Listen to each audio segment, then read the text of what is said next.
मुजफ्फरनगर में नशे के खिलाफ चलाए जा रहे ऑपरेशन सवेरा के तहत सिविल लाइन पुलिस ने बड़ी कार्रवाई की है। पुलिस ने माल रोड से 3 कथित नशा तस्करों को गिरफ्तार कर उनके कब्जे से 72,000 ट्रामाडोल कैप्सूल और 549 नशीले इंजेक्शन बरामद किए हैं। बरामद नशीली दवाओं की कीमत करीब 6,65,000 रुपए बताई गई है। तस्करी में इस्तेमाल एक बिना नंबर की बलेनो कार भी मिली है। पुलिस के मुताबिक आरोपी नशीली दवाओं को ऊंचे दामों पर सप्लाई करते थे। मामले में NDPS एक्ट के तहत मुकदमा दर्ज कर पूरे नेटवर्क की जांच की जा रही है। देखिए, मुजफ्फरनगर पुलिस अंधकार से प्रकाश की ओर और ऑपरेशन सवेरा के तहत पिछले 1 से सवा साल से लेकर के इसमें काम कर रही है। वरिष्ठ अधिकारियों के निर्देशन में और पूरे शिद्दत से, गंभीरता से इसमें काम करते हुए हमारी पुलिस की टीम, चाहे एसओजी सर्विलांस हो या थानों की टीम हो या हमारे राजपत्रित अधिकारियों की टीम हो, इसमें बराबर इंटेलिजेंस गैदर करती रहती है और जब भी सूचना मिलती है उस पर काम करती है। इसी परिदृश्य में एक टिप ऑफ मिला था इंस्पेक्टर सिविल लाइंस को कि ऐसे कुछ लोग कुछ कैप्सूल्स और मादक इंजेक्शंस अवैध रूप से बेच रहे हैं। इसी परिदृश्य में जिन्होंने पूरी टीम ने काम किया, उसमें 3 लोग गिरफ्तार किए गए हैं एक वेलेनो गाड़ी के साथ। इसमें दीपक नाम का एक बदमाश है जो कि मूलतः रहने वाला खतौली का है और ये छपार में कुतुबपुर में रहता है। साथ ही साथ ये कलीम नाम का एक बदमाश है जो कि मेरठ का रहने वाला खरखौदा का। तीसरा बदमाश जुनैद पुत्र इकबाल, ये मदरसा के पास, कयूम मदरसा के पास जूस वाली गली, लोहिया नगर जनपद मेरठ का रहने वाला है। ये लगभग 25 से 26 साल के सभी तीनों युवक हैं और कोई इसमें मेडिकल रिप्रेजेंटेटिव है, कोई जो है सप्लायर का काम करता है तथा मेडिकल की जो किट होती है, मेडिकल की जो सामग्री होती है वो सप्लायर का काम करता है। इसमें कलीम और जुनैद इससे काफ़ी गंभीरता जुड़े हुए हैं और इस प्रकार लगभग 72,000 कैप्सूल जो ट्रामाडोल के थे ये बरामद किया गया है। स्मोविल कंपनी का ये ट्रामाडोल है। इसमें कुछ भूरे रंग का है, कुछ नीले रंग का बरामद किया गया है और 50 इंजेक्शन इविल कंपनी का तथा पेंटासिल कंपनी के लगभग 500 इंजेक्शन बरामद किए गए हैं और बेलेनो कार के साथ। इसके साथ साथ मैं बता दूं कि अब तक इस खैर कैप्सूल और नशे वाले कारोबार में जो कैप्सूल संबंधी है लगभग 1 करोड़ का जनपद मुजफ्फरनगर पुलिस ने 4 मामलों में अब तक जो पूर्व मिलाकर के कार्य किया है। आज का जो मामला लगभग 17 से 18 लाख की बरामदगी है इसमें गाड़ी लेकर के, और इस प्रकार से इनको नियमानुसार NDPS एक्ट के तहत 8/21/22 के तहत इनको जेल भेजने की कार्रवाई सुनिश्चित की जा रही है तथा इस कार्य पर जो इंस्पेक्टर सिविल लाइन द्वारा, उनकी टीम द्वारा किया गया है, मेरे द्वारा 20,000 रुपए का इनाम भी दिया जा रहा है। मुजफ्फरनगर के पुरकाजी थाना क्षेत्र में हुई चोरी की घटना का पुलिस ने सफल अनावरण कर दिया है। पुलिस ने कार्रवाई करते हुए मामले में एक अभियुक्ता को गिरफ्तार किया है। पुलिस के मुताबिक गिरफ्तार अभियुक्ता के कब्जे से चोरी की गई पूरी 4,40,000 रुपए की धनराशि बरामद कर ली गई है। इसके अलावा पुलिस ने पीली धातु की एक कान की बाली भी बरामद की है। पुलिस का कहना है कि बरामदगी के बाद मामले में आगे की कानूनी कार्रवाई की जा रही है। चोरी की घटना के खुलासे और बरामदगी को लेकर वरिष्ठ पुलिस अधीक्षक संजय कुमार वर्मा ने जानकारी दी है। पुलिस अब यह भी जांच कर रही है कि वारदात को किस तरह अंजाम दिया गया और इसमें किसी अन्य व्यक्ति की भूमिका तो नहीं थी। फिलहाल पुरकाजी पुलिस की इस कार्रवाई में चोरी की पूरी नकदी और आभूषण बरामद होने की बात सामने आई है। मामले से जुड़ी विस्तृत जानकारी के लिए सुनिए वरिष्ठ पुलिस अधीक्षक संजय कुमार वर्मा की बाइट। देखिए, दिनांक 23/24 की रात में हरिनगर एक गांव पड़ता है, बिल्कुल बॉर्डर का गांव है उत्तराखंड का, और थाना पुरकाजी अंतर्गत वो गांव पड़ता है। इसमें एक सूचना मिलती है, एक महिला जो उनको किसी ने झपट्टा मार के उनके कान के कुंडल छीन लिए हैं तथा जो उनकी गेहूं की टैंक था या डेयरी कहते हैं उसको, या जो भी एक बड़ा जो बर्तन होता है उसमें जो गेहूं रखा जाता है उसमें पैसा रखा हुआ था। उसमें से 14,50,000 रुपए लेकर गए हैं बदमाश और कुंडल उनका लेकर गए हैं। इसी परिदृश्य में थाना पुरकाजी पे अभियोग दर्ज किया गया था नियमानुसार तहरीर के आधार पर। बाद में जब कड़ाई से पूछताछ की जाती है इसमें, तो महिला द्वारा इसमें स्वीकार किया जाता है कि चूंकि उसकी सास उसको कम खर्च के लिए पैसे देती थी, जिससे ऊब करके वो अपनी सास को पैसा उस गेहूं के बर्तन में, बड़े बर्तन में जिसको टंकी कहते हैं यहाँ पर, वो उसमें छुपा के रखती थी। उसको देखा था, उसमें ताला बंद रहता था, तो उसको खोलते समय, तोड़ते समय उसके हाथ में जो चोट लग गई थी, उसने कान के कुंडल को छीनने की, जिससे कि उसको हाथ पर मारा और छीना, उसके चोट को उसने वहां पर क्रिएट किया महिला ने।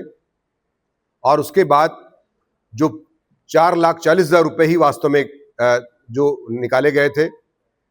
महिला का उद्देश्य था कुछ ही पैसा निकालने का, लेकिन महिला ने 4,40,000 रुपए जब देखा तो उसको निकाल लिया। और कुछ लोगों ने उसको कहा कि चूंकि कुछ लोगों पर उधार था पैसा, तो उसको 14,50,000 में उसने उसको एग्रीवेट कर दिया, बढ़ा दिया, ताकि जो है उसको और लोग जिसके उधार थे उसको न देना पड़े। इस परिदृश्य में और लोगों के नाम पूछताछ से प्रकाश में आ रहे हैं और लोगों के खिलाफ भी कार्रवाई की जाएगी। बाकी महिला ने अपना जुर्म कबूल कर लिया है और उस कबूलनामा के आधार पर गुलसाना वाइफ ऑफ अकरम निवासी हरिनगर को नियमानुसार जो पैसा बरामद हुआ है, जुर्म जो उसने कबूल किया है, उसके आधार पर जेल भेजने की कार्रवाई सुनिश्चित की जा रही है और जो भी इसमें दंडात्मक कार्रवाई है वो सुनिश्चित की जा रही है। नेपाल में आई भीषण त्रासदी के बाद कई इलाकों में भारी तबाही की खबर है और बड़ी संख्या में लोगों के प्रभावित होने की आशंका जताई जा रही है। इसी बीच नेपाल यात्रा पर गए भारतीय किसान यूनियन के राष्ट्रीय प्रवक्ता राकेश टिकैत ने वीडियो संदेश जारी कर अपनी कुशलता बताई है। राकेश टिकैत के मुताबिक नेपाल में जिस इलाके में त्रासदी हुई है उसमें रसुवा और नुवाकोट प्रमुख रूप से प्रभावित बताए जा रहे हैं। वहीं वह फिलहाल प्रभावित क्षेत्र से करीब 150 किलोमीटर दूर पोखरा में मौजूद हैं और सुरक्षित हैं। हालात को देखते हुए राकेश टिकैत ने अपनी गाड़ी छोड़ने का फैसला किया है। वह अब हवाई मार्ग से पोखरा से काठमांडू पहुंचेंगे और इसके बाद काठमांडू से भारत वापस लौटने की तैयारी करेंगे। राकेश टिकैत ने अपने वीडियो संदेश के जरिए लोगों को अपनी स्थिति की जानकारी दी और बताया कि वह सुरक्षित हैं। नेपाल में आपदा के बाद राहत और बचाव कार्यों के बीच उनकी वापसी की तैयारी की जा रही है। फिलहाल उनकी स्थिति सुरक्षित बताई जा रही है और वह जल्द ही काठमांडू पहुंचकर वहां से भारत लौटेंगे। नेपाल में जारी त्रासदी के बीच भारतीय नागरिकों की सुरक्षा को लेकर भी लगातार नजर बनी हुई है। मुंबई के परे चिंचपोकली इलाके में ईद मिलादुन्नबी के जुलूस के बाद दो गुटों के बीच झड़प से कुछ समय के लिए तनाव का माहौल बन गया। घटना लक्ष्मी कॉटेज इलाके के पास की बताई जा रही है। पुलिस के मुताबिक दोनों पक्षों के बीच पहले कहासुनी हुई और इसके बाद नारेबाजी तथा हाथापाई की स्थिति बन गई। पथराव की भी सूचना सामने आई है। हालांकि इन दावों की अलग अलग स्तर पर जांच की जा रही है। विवाद बढ़ने के बाद बड़ी संख्या में लोग सड़क पर जमा हो गए। स्थिति को देखते हुए मुंबई पुलिस ने तत्काल अतिरिक्त पुलिस बल तैनात किया और वरिष्ठ अधिकारी भी मौके पर पहुंचे। पुलिस की कार्रवाई के बाद हालात को नियंत्रण में कर लिया गया और इलाके में शांति बहाल होने की बात अधिकारियों ने कही। पुलिस अधिकारियों ने लोगों से अफवाहों पर ध्यान नहीं देने और शांति बनाए रखने की अपील की है। संयुक्त पुलिस आयुक्त कानून व्यवस्था मनोज शर्मा के मुताबिक स्थिति अब पूरी तरह नियंत्रण में है और वरिष्ठ अधिकारी मौके पर मौजूद हैं। एहतियात के तौर पर इलाके में पुलिस की तैनाती जारी रखी गई है। इस घटना में कुछ लोगों के घायल होने की भी जानकारी सामने आई है। घायलों को उपचार के लिए केईएम अस्पताल ले जाया गया, जबकि पुलिस ने दंगा और संबंधित धाराओं में मामला दर्ज कर कुछ लोगों को हिरासत में लिया है। पूरे घटनाक्रम की जांच जारी है। फिलहाल पुलिस इलाके में लगातार निगरानी कर रही है और लोगों से शांति बनाए रखने की अपील की जा रही है। प्रशासन का कहना है कि किसी भी अफवाह या भड़काऊ जानकारी पर भरोसा न करें और कानून व्यवस्था बनाए रखने में सहयोग करें। ऐसा बात यही है कि वो लोग आवाज कर रहे थे, आ रहे थे, बहुत किसी को रोड क्रॉस करने के लिए नहीं दे रहे थे। गाड़ी सिग्नल पे रुक ही नहीं रहा था। गाड़ी नहीं रुकेगा, आदमी क्रॉस कैसा करेगा? बुढ़े आदमी है, लोग हॉस्पिटल जाते हैं, आते हैं, तो क्रॉस तो करना पड़ेगा ना। हाँ, पुलिस तुरंत आ गई, पुलिस तुरंत आ गई। पुलिस ने बहुत अच्छे से, पुलिस ने कल का जो हैंडल किया है ना, वो बहुत अच्छे से किया। अभी का सिचुएशन बहुत ही शांत है, शांत हो चुका है। इसका पूरा क्रेडिट अगर मुंबई पुलिस को जाता है। जब 4-5 साल से ये घटनाएं लगातार छिटपुट होती ही हैं और कल का जो गणपति भगवान के ऊपर जो अंडा फेंका गया उसका भी थोड़ा रिएक्शन था, ऐसा मुझे लग रहा है। यहाँ जब जुलूस निकलता है तो यंग बच्चे बैठे रहते टेबल सीट में, झंडा लेके घोषणाबाजी करते हुए इस हिंदू परिसर में गुजरते वक्त वो थोड़ा सा भड़काऊ घोषणाएँ देते हैं, जिसका रिएक्शन आज यहाँ छुटपुट घटनाएँ हुई। लेकिन मैं प्रशासन को सच्ची, आज रात को 2 बजे देखेंगे आप, law and order Sharma ji, law and order Deshmane sir और कुछ कैबिनेट मिनिस्टर आशीष शेलार जी इसका जायजा ले रहे हैं और लगभग आप देख सकते हैं 1 घंटे के अंदर पूरा माहौल शांत हो चुका है। सर ये घटना शाम को 7 बजे छिटपुट शुरू हुई, लेकिन 9 साढ़े 9 बजे बहुत ही उग्र हो गई। आप मेरे बगल में देख सकते हैं लक्ष्मी कॉटेज है, जहाँ पे बहुत ज़्यादा उन्होंने बैनर भी फाड़े, घोषणाएं भी दी। वहाँ से हिंदू समाज के लोग उतरे, उन्होंने भी उनके घोषणा दी। दोनों में छिटपुट झगड़े हुए, मारामारी भी हुई, कुछ अरेस्ट हुए, कुछ कैजुअलिटीज़ हुए जो KM में एडमिट है। मुझे लगता है दोनों समाज ने इस वक्त शांति का हमें प्रयास करना चाहिए। हिंदू मुस्लिम, कुछ लोग हिंदू मुस्लिम का दंगा भड़काना चाहते हैं।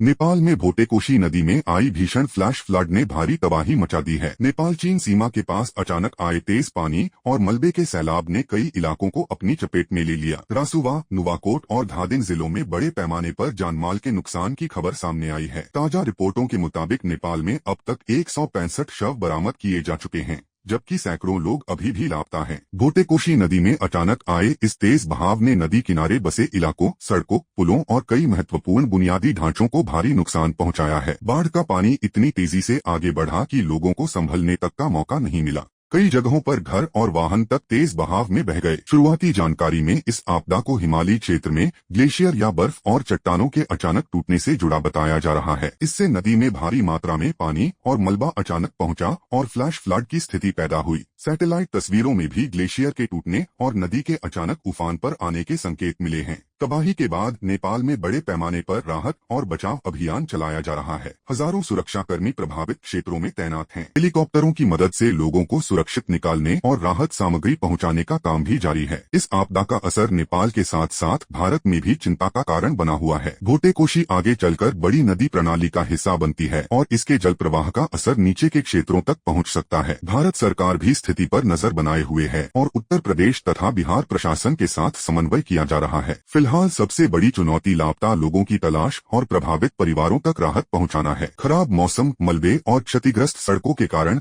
रेस्क्यू टीमों को मुश्किलों का सामना करना पड़ रहा है। प्रशासन ने नदी और बाढ़ प्रभावित क्षेत्रों में लोगों से बेहद सतर्क रहने की अपील की है।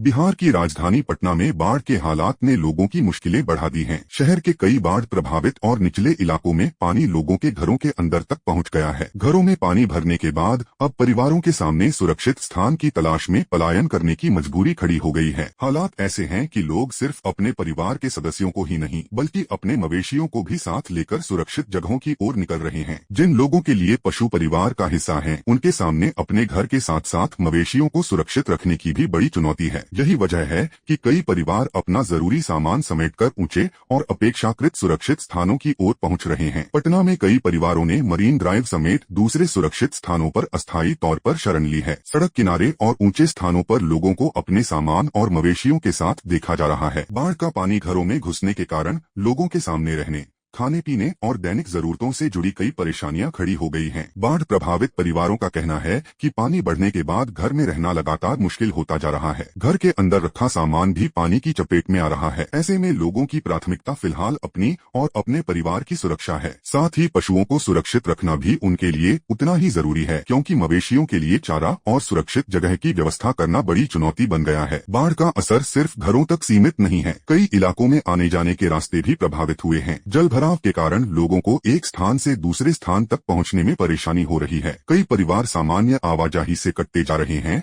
और उन्हें सुरक्षित स्थानों तक पहुंचने के लिए उपलब्ध साधनों का सहारा लेना पड़ रहा है। इस बीच पटना मरीन ड्राइव और आसपास के कुछ स्थान ऐसे परिवारों के लिए अस्थायी सहारा बने हुए हैं, जहां वे पानी से दूर रहकर कुछ समय गुजार रहे हैं। हालांकि खुले स्थानों पर रहने वाले लोगों के सामने मौसम, भोजन, पीने के पानी और बच्चों तथा बुजुर्गों की सुरक्षा जैसी चुनौतियां भी बनी हुई हैं। प्रशासन और राहत एजेंसियां बाढ़ प्रभावित क्षेत्रों की स्थिति पर नजर बनाए हुए हैं। प्रभावित लोगों तक राहत पहुंचाने और जरूरत पड़ने पर उन्हें सुरक्षित स्थानों पर पहुंचाने की तैयारियां की जा रही हैं। लोगों से अपील की जा रही है कि वे बाढ़ के पानी में अनावश्यक रूप से न जाएं और प्रशासन की ओर से बताए गए सुरक्षित स्थानों पर ही रहें। सबसे बड़ी चिंता उन परिवारों की है जिन्हें अपना घर छोड़कर अस्थायी ठिकानों पर रहना पड़ रहा है। उनके सामने एक तरफ अपनी सुरक्षा की चिंता है तो दूसरी तरफ मवेशियों को बचाने और उनके लिए चारे की व्यवस्था करने की जिम्मेदारी भी है। फिलहाल पटना के बाढ़ प्रभावित इलाकों में जिंदगी पूरी तरह सामान्य नहीं हो सकी है। पानी के बीच लोग अपने परिवार और मवेशियों के साथ सुरक्षित ठिकानों की तलाश में हैं और हालात सामान्य होने का इंतजार कर रहे हैं। प्रशासन की राहत और बचाव व्यवस्था के साथ लोगों की नजर अब इस बात पर है कि बाढ़ का पानी कब कम होता है और वे कब वापस अपने घरों की ओर लौट पाते हैं।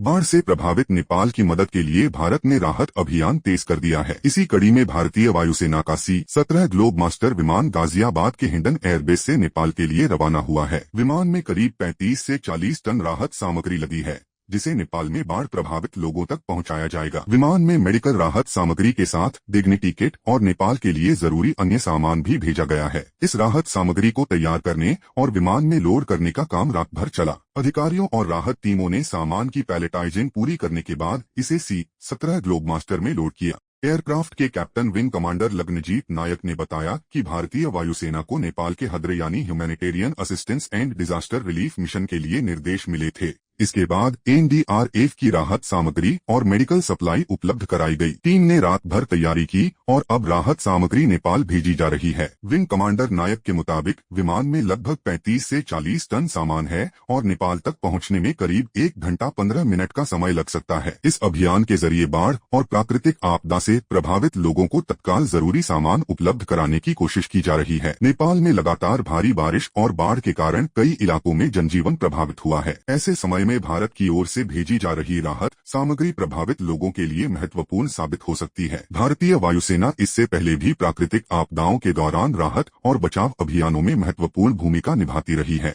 C-17 जैसे भारी परिवहन विमान के जरिए कम समय में बड़ी मात्रा में राहत सामग्री पहुंचाना संभव होता है। फिलहाल भारत की राहत टीमों और एजेंसियों का फोकस नेपाल के प्रभावित इलाकों तक आवश्यक सामग्री पहुंचाने पर है। इस मानवीय सहायता अभियान के जरिए भारत ने एक बार फिर आपदा की घड़ी में नेपाल के साथ खड़े होने का संदेश दिया है। So basically yesterday we received the mission for the Nepal HADR and in the night we received the NDRF load and the medical supplies, and overnight we did the palletizing and the loading is being commenced right now. Planning departure of around 09000930 from here to Nepal. Will take around 1 hour 15 minutes to reach to Nepal. We are carrying approximately 35 to 40 tonnage of load, and it includes tentages, medical relief load, and dignity kit and other supplies, essential supplies for Nepal. Basically abhi the weather en route is marginal, and overhead Nepal there's slight low clouds and weather slightly hai, and obviously the civil traffic and everything, so we are catering for adequate fuel so that in case we do not get a landing in our first go, we'll be able to hold for 1 hour 30 minutes. But in case agar delay is uncertain and getting prolonged, we are have adequate diversion inside India. We have earmarked 2 bases where we can divert, refuel and again proceed to Nepal whenever they clear us. I would like to think of Hindon as the tip of the spear when it comes to HADR operations. So when the flood struck Nepal, हमें कल दोपहर के करीब information मिला था कि that there will be flood relief which will be required to be airlifted from our base. We are generally ready for such contingencies and we're well prepared, and the ecosystem of Hindon has developed in a way that we handle such contingencies very effectively. तो जैसे ही दोपहर को हमें मिला तो हमने C-130 और C-17 aircraft को स्टैंड बाय पे रखा था. So as the first responder the C-130 took off last night at around 8:30 PM. So उसमें हमने तकरीबन 10 टन का लोड भेजा है, जिसमें 7.5 टन NDRF का लोड था. NDRF के लोड में जो है बेसिक सर्वाइवल के लिए जो एसेंशियल है वो सब आइटम्स हैं, like dignity kits, mosquito nets, tarpaulins and genset which will enable them to handle day-to-day necessities. Apart from that, we had other load of medicines which was provided by the Ministry of External Affairs, and that amounted to about 2.5 tons. So total of 10 tons of load were airlifted promptly yesterday as the first response towards the relief, and the aircraft landed in Kathmandu by about 10:25 PM. Today, as you can see behind me, we have a C-17 which is a bigger aircraft being loaded. In this we are expecting to airlift about 37 tons of relief material, which will also include again 27 tons of NDRF load and about 10 tons of medicines, food and water supply. So this is a very essential load which is again being airlifted. We have been first responders not only in Nepal but even in the recently earthquake affected area of Venezuela also. So whether it is closer home or halfway across the globe, I think Hindon has always stood up to its test when we were activated, and we respond at short notice in quick time. Okay, so for us, we are ever ready for such tasks. We have already been mandated for that, and we all have the experience also. And we have done it a number of times, because इससे पहले अगर आप देखिए, not only Nepal, Myanmar, Sri Lanka, even Op Amistad जो अभी Venezuela में हुआ था. So we are ever ready for such tasks. तो जैसे हमें information मिली, हमने अपना काम फुर्ती से करना शुरू किया। हमने अपने C-130J हरक्यूलिस एयरक्राफ्ट को तैयार किया और फिर सिविल अथॉरिटीज़ NDRF के साथ उसमें हमने मेडिसिन और रिलीफ मटेरियल लोड करना शुरू करा ताकि हम जल्दी से जल्दी एयरक्राफ्ट को लॉन्च कर सकें। बिकॉज जब भी ऐसी आपदा आती है it is very important to reach there at the earliest, क्योंकि उस समय जो गोल्डन आवर होता है उस समय जो इतना आप सप्लाई पहुंचा सकते हैं उससे बहुत जान माल के नुकसान को कम करने में बहुत वो फ़ायदेमंद रहता है। तो हमारा एम यही था, मिशन ये था, लॉन्च एट द अर्लीस्ट। नहीं, बहुत दर्दनाक हादसा जो है वो हुआ है। और कल तो हम लोगों ने जो वीडियो देखा, विजुअल्स जो देखे, जिस हिसाब से बाढ़ आया, लोग भाग रहे, हमको लगता है कि ये बिहार सरकार को जो है और निगरानी रखने की ज़रूरत है और सब लोगों को सतर्क होने की ज़रूरत है। बिहार में भी जो है आशंका है कि गंडक नदी वगैरह में जो है इसका प्रभाव जो है पड़ेगा, तो हम लोग सब लोग जो है अलर्ट रहे, ज़्यादा बेहतर है। सर कांग्रेस ने ये बात कही है जातीय जनगणना पर केंद्र सरकार जो कराने जा रही है उसके कॉलम में सही चीजें नहीं है, बिहार और तेलंगाना के तर्ज पर जो है जातीय जनगणना हो, ये बात हम लोग शुरू से मांग रही है। असल में केंद्र सरकार ये मानती नहीं है ना। यहाँ भी बिहार में जो हम लोगों ने जातीय जनगणना कराया, जो आरक्षण की सीमाएं जो बढ़ाई, उसको खत्म कर दिया गया भाजपा के आते ही। तो आरक्षण भी जो है हम लोगों ने बोला था शेड्यूल लाइन में डालने को, वो भी नहीं किया इन लोगों ने।